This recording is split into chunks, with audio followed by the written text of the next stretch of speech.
Okay, this is 10 Steps to Building College Reading Skills, Chapter 2. This chapter we're going to talk about vocabulary and context. But before we begin, think about when you're reading and you come across a word that you don't know, what do? In the past, students have told me they skip the word, which is actually a really good strategy. Or they look at words around the word, which is also a good strategy to help figure out the meaning. Some students look at the part of speech. That's also very accurate. That's a good strategy. This chapter is going to describe different ways that you can help figure out the meaning of the word without using the dictionary. So let's get started. Do you know the meaning of the word vital? Look at the sentence and see if the context, which means the words surrounding the unfamiliar word, helps you figure out the meaning of the word. So the context are all the words around it. So the sentence is, all animals share the same vital needs, such as food, water, and shelter. Can you figure out of these choices what does vital mean? Does it mean unimportant? Well, no, because food, water, and shelter are very important. Does it mean necessary? I think so. Food, water, and shelter are all necessary, but let's look at the last one. Surprising. Is it surprising that animals need food, water, and shelter? No. So the answer must be B, necessary. There's 4 common types of context clues.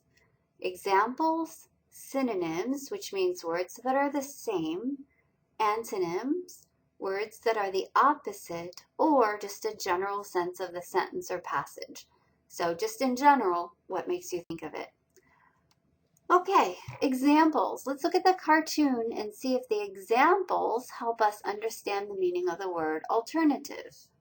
So it's a little comic. It says, tonight's workshop, alternative energy sources. And the guys are saying, wind and solar are fine, but nothing beats an extension cord plugged into your neighbor's outlet.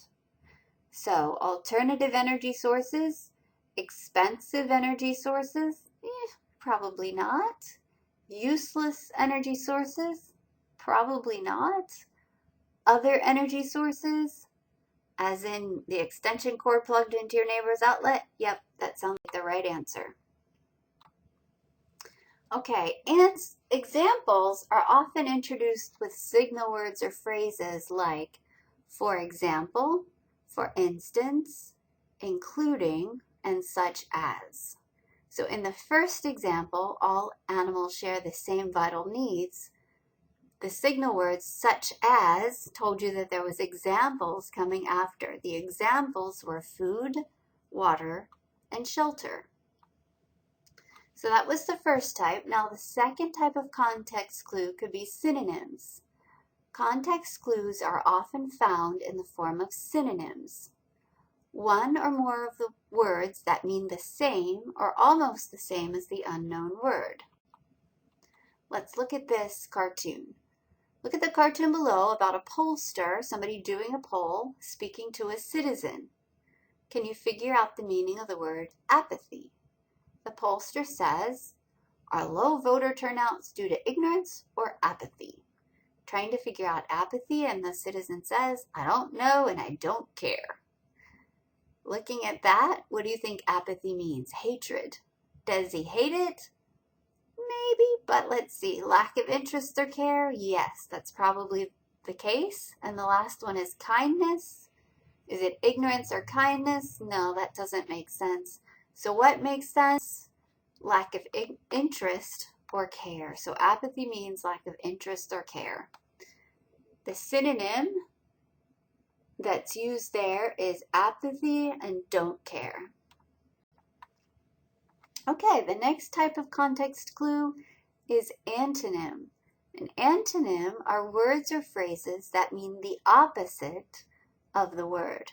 They're also good and they're also useful as context clues. So look at the cartoon below about the fighting couple, they don't look very happy, who are visiting a marriage counselor.